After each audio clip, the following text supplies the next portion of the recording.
अभी रात के 10 बज चुके थे और मैं सबके खाना खाने के बाद सिंक में रखे हुए जूठे बर्तन साफ कर रही थी। तभी अचानक से तेज बारिश शुरू हो गई। मुझे अचानक ही ध्यान आया कि अरे आज तो मैं छत से कपड़े ही नहीं लाई हूँ। मैंने बर्तन धोना छोड़ दिया और जल्दी से अपने हाथ पोंछे और छत की सीढ़ियाँ चढ़ते हुए छत पर चली गई। मैंने जल्दी से सभी कपड़े समेट और छत पर ही बने हुए एक कमरे में उन कपड़ों को रखने के लिए गई। तभी मुझे लगा कि मेरी ननद इस अंधेरे कमरे में किससे बात कर रही है। उस रूम की लाइट भी ऑफ थी। बारिश की वजह से जो कपड़े गीले हो गए थे, मुझे उन्हें फैलाना था, इसलिए मैंने लाइट ऑन कर दी। लाइट ऑन करते ही जब उसने अचानक से पीछे मुड़कर देखा तो उसे ऐसा लगा कि जैसे उसकी चोरी पकड़ी गई हो। मैंने उससे पूछा, स्वरा तुम इस वक्त छत पर क्या कर रही हो? उसने बोला, कुछ नहीं भाभी, मेरी दोस्त का फ़ोन था। बारिश की वजह से नीचे नेटवर्क नहीं मिल रहा था, इसलिए मैं यहाँ आकर बात कर रही हूँ। उसने नज़र चुराते हुए और घबराते हुए बोला। मैंने उस वक्त उसकी बातों पर ध्यान नहीं दिया। 4 दिन बाद ही मेरे देवर सूरत की शादी थी। घर में कोई भी इस शादी के लिए तैयार नहीं था, क्योंकि लड़की हमारी जात बिरादरी की नहीं थी। वह उसी कॉलेज में पढ़ती थी जहाँ सूरत और स्वरा दोनों पढ़ते थे। सूरत को वह लड़की बहुत पसंद थी और दोनों पिछले 1 साल से एक दूसरे को जानते थे। उनकी लाख कोशिश के बाद भी सास ससुर और स्वयं मेरे पति इस रिश्ते के लिए इनकार कर रहे थे। जब सूरज को लगा कि घर में कोई भी उसकी बात नहीं मान रहा तो उसने धमकी दिया कि अगर उसकी शादी सीमा से नहीं तय हुई तो वह घर छोड़कर चला जाएगा। मेरे सास ससुर ने सोचा जवान लड़का है, कहीं सचमुच घर छोड़कर ना चला जाए, इसलिए मजबूरन उन्हें अपने बेटे की बात माननी पड़ी। हम सभी मिलकर एक दिन लड़की को देखने गए। वह बहुत ही खूबसूरत है। उससे बातचीत करने के बाद मेरा मन भी गदगद हो गया। जल्दी वह हमारे घर पर मेरी देवरानी बन आ गई। वह आई तो मैंने देखा उसके पास एक सूटकेस है। इसके अलावा 2 बड़े बड़े पुराने से थैले भी हैं। मुझे लगा कि शादी के बाद तो सभी लड़कियां नए सामान लेकर मायके आती हैं। यह पुराने से 2 थैले लेकर क्यों आई है? मेरे घर का नौकर उन थैलों को भी अपने हाथ में थाम रखा था। मैंने बोला, मुझे दो, मैं रख देती हूँ। तभी मेरी देवरानी उसे अपने हाथ में ले लेती है और बोलती है, दीदी आप रहने दीजिए, मैं खुद ही रख देती हूँ। उसका इस तरह से बोलना मुझे थोड़ा अजीब लगा। मैं सोच रही थी कि क्या मैं इस थैले को लेकर भाग जाऊंगी? मैं इन पुराने सड़े हुए थैले को क्या करूंगी जो वह ऐसा व्यवहार कर रही है। खैर फिलहाल यह बात आए गई।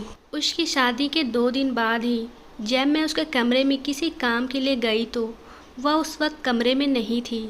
तभी अचानक से मेरी नज़र उन दोनों थैले पे गई जो कोनों में रखी थी। मैंने चुपके से उन्हें खोला और देखा कि उनमें फटे पुराने कपड़े हैं। मैंने सोचा मेरी देवरानी पागल तो नहीं है, वह फटे पुराने कपड़ों को अपने साथ क्यों लेकर आई है। तभी मेरी सास ने मुझे आवाज़ दी और मैं कमरे से बाहर आ गई। मेरी सास चिल्लाकर बोल रही थी, अरे बहू आज तूने खाने के लिए रोटियां नहीं बनाई क्या? मैंने बोला, बनाई हूँ माँ जी। तो तूने उसे आज कहाँ छुपा कर रख दिया है? मुझे बहुत तेज़ भूख लगी है और तुम्हें आसपास नहीं दिखी तो मैं खुद खाना निकालने के लिए चली गई, पर मुझे कहीं भी रोटियां नहीं मिली। यह सब सुनकर मैं बिल्कुल अवाक रह गई। मैं खुद किचन में गई। सचमुच मैंने जिस बर्तन में रोटियां रखी थी वह पूरी की पूरी खाली थी। हम दोनों का शोर सुनकर मेरी देवरानी और मेरी ननद दोनों वहाँ पर आ गई और बोली, हमें बहुत भूख लगी थी, हमने सभी रोटियां खा ली। मैंने बोला, क्या इतनी सारी रोटियां तुम दोनों ने मिलकर खा ली? मेरा तो मुंह खुला का खुला रह गया। मेरी तो समझ में ही नहीं आ रहा था कि सिर्फ ये दोनों मिलकर पूरे परिवार की रोटियां अकेले कैसे खा जाती है। खैर जो भी था, मैंने नौकर से बोलकर फिर से सभी के लिए रोटियां बनवाई। वैसे मेरी देवरानी बहुत अच्छे स्वभाव की थी।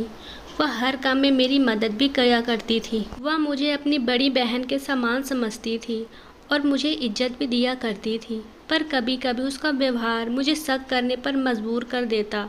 वह बाहर तो कोई काम बता कर जाती, पर जब वह वापस लौटती तो उसके हाथ में वही दोनों पुराने थैले होते और कई बार मैं गौर किया था कि वह जाते समय भी कई बार वह उन थैलों को अपने साथ लेकर जाती थी।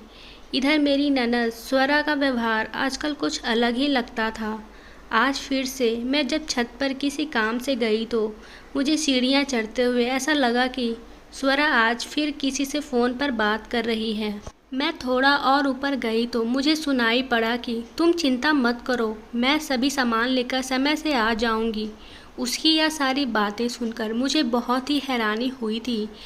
मैंने सोचा कहीं स्वरा का किसी से चक्कर तो नहीं चल रहा है। आखिर वह किस सामान को लेकर आने की बात कर रही है और वह कहाँ किसके साथ जाने वाली है। अभी तो उसकी कॉलेज की छुट्टियां चल रही है। यह सब सुनकर तो मेरा दिमाग ही खराब हो गया और मेरी धड़कन भी तेज हो गई। मैंने यह बात अपने पति को बतलाई तो उन्होंने बोला, तुम थोड़ा घर पर ध्यान रखा करो। वैसे स्वरा ऐसी वैसी लड़की नहीं है, लेकिन फिर भी बच्चे कब किसी की बातों में आ जाएं, कुछ कहा नहीं जा सकता है। इसलिए तुम बड़ी होने के नाते इस घर की पूरी जिम्मेदारी अच्छे से निभाया करो। मैं तो पूरे दिन ऑफिस में रहता हूँ, मैं क्या क्या देखूँगा। मैं बोली, ठीक है, मैं पूरा ध्यान रखने की कोशिश करूँगी। उसके बाद मैं अपने कमरे से निकलकर बाहर आ गई तो देखा मेरी देवरानी और ननद दोनों कहीं बाहर से आ रहे हैं। मैंने पूछा, तुम लोग कहाँ गई थी? तो उन्होंने जवाब दिया कि हम दोनों पार्लर गए थे। मैंने बोला, परसों ही हम लोग पार्लर गए थे और आज फिर से? इस पर मेरी देवरानी ने बोला, दीदी उस दिन स्वरा सिर्फ हेयर कट के लिए गई थी, पर आज उसे वैक्स करवाना था। मैंने बोला, अच्छा। तभी अचानक मेरी नज़र उनके हाथ पर गई। दोनों ने वही थैला अपने हाथ में पकड़ के रखे हैं जो मेरी देवरानी अपने मायके से लाई थी। तभी मेरी बेटी दौड़ती दौड़ती आई और बोली, मम्मी मुझे खाना दीजिए, भूख लगी है। मैं जल्दी से किचन में गई और उसके लिए खाना निकालने लगी। मैंने 2 रोटी प्लेट में रखी और सब्ज़ी लेने के लिए पैन का ढक्कन हटाया तो मैं यह देखकर दंग रह गई कि पैन में तो सब्ज़ी ही नहीं है, जबकि घर में अभी तक किसी ने भी खाना नहीं खाया था। मैं तो अपना सर ही पीट ली। आखिर मेरे घर में यह क्या हो रहा था? कभी सब्ज़ी गायब हो जाती है तो कभी रोटी गायब हो जाती है। ऊपर से स्वरा और सीमा दोनों की हरकतें भी अजीब थी। यह सब सोच सोच कर तो मेरा दिमाग ही खराब होता जा रहा था। मैंने इनडायरेक्ट रूप से सीमा से पूछा, तुमने खाना खा लिया क्या? उसने बोला, हाँ दीदी, सब्जी बहुत अच्छी लगी थी इसलिए मैंने पूरी सब्जी खा ली। आप लोग के लिए तो बची भी नहीं। मैंने फिर से अपना सिर पीट लिया। कोई अकेले केवल सिर्फ सब्जी कैसे खा सकता था, वह भी इतनी सारी? क्या उसे पूरी सब्जी खाने से पहले हमने से किसी से ध्यान नहीं आया? मेरे तो कुछ भी समझ में नहीं आ रहा था। यह सभी चीज़ें मेरी समझ से बाहर थी। इसलिए मैंने सोचा अब मुझे स्वरा और सीमा दोनों पर नज़र रखनी होगी। आज मेरी देवरानी किसी काम से बाज़ार गई थी। जब वह वापस घर लौटी तो वह लंगड़ा लंगड़ा कर चल रही थी। मैंने उससे पूछा, तेरे पैर में क्या हुआ है? तो उसने नज़रें चुराते हुए बोला, कुछ नहीं दीदी, थोड़ा पैर में दर्द है। उसके बाद वहाँ कमरे में चली गई।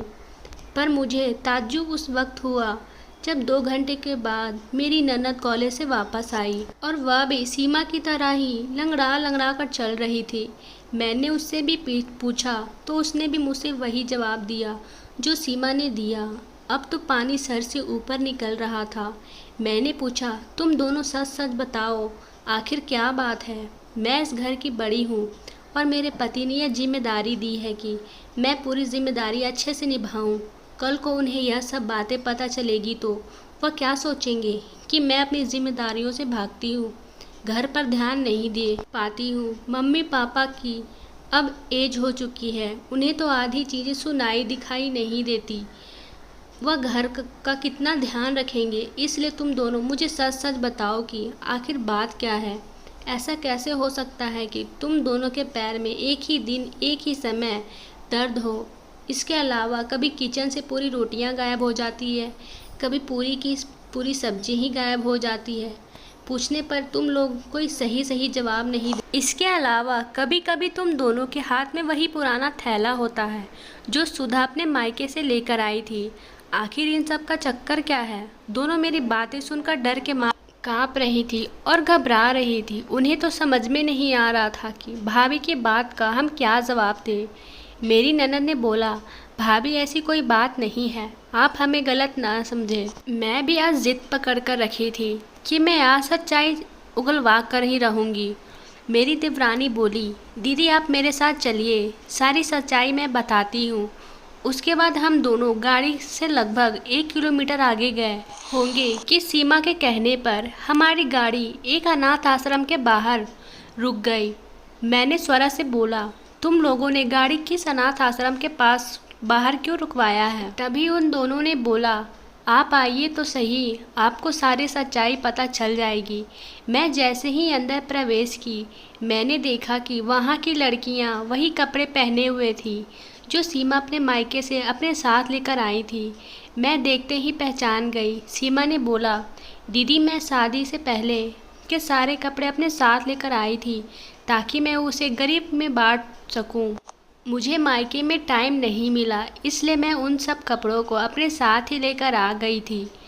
उसके बाद स्वरा बोला, भाभी उस दिन जब आप छत पर आई थी तो इसी आश्रम से फ़ोन आया था। मैं हर महीने ट्यूशन पढ़ाने के बाद जो पैसे कमाती हूँ, मैं इस अनाथ आश्रम में उसका 10% दान करती हूँ। मैं दान देने के बाद रसीद लेना भूल गई थी। रसीद में यह लोग नाम पता भी लिखते हैं और इसी के लिए उन्होंने मुझे रात में फ़ोन किया था। फिर उसने आगे बोला, सीमा भाभी और मैं दोनों मिलकर इन लोगों की कुछ मदद करते हैं। उस दिन जब रोटी सब्जी गायब हो गई थी, उसकी वजह यह थी कि यहाँ के बच्चे भूखे थे। उस दिन इनके खाने पीने का इंतज़ाम नहीं हो पाया था, तो मैं और भाभी एक दिन रोटी लेकर गए थे और एक दिन सब्जी। जितने लोग भी इस अनाथ आश्रम से जुड़े हैं, सभी अपने घर से बना हुआ कुछ न कुछ खाना लेकर आते रहते हैं। हमने घर में किसी को इसलिए नहीं बताया कि पता नहीं घर के लोग जान जाएंगे तो हमें यह काम करने देंगे कि नहीं। उन दोनों की बातें सुनकर मैं तो बिल्कुल हैरान थी।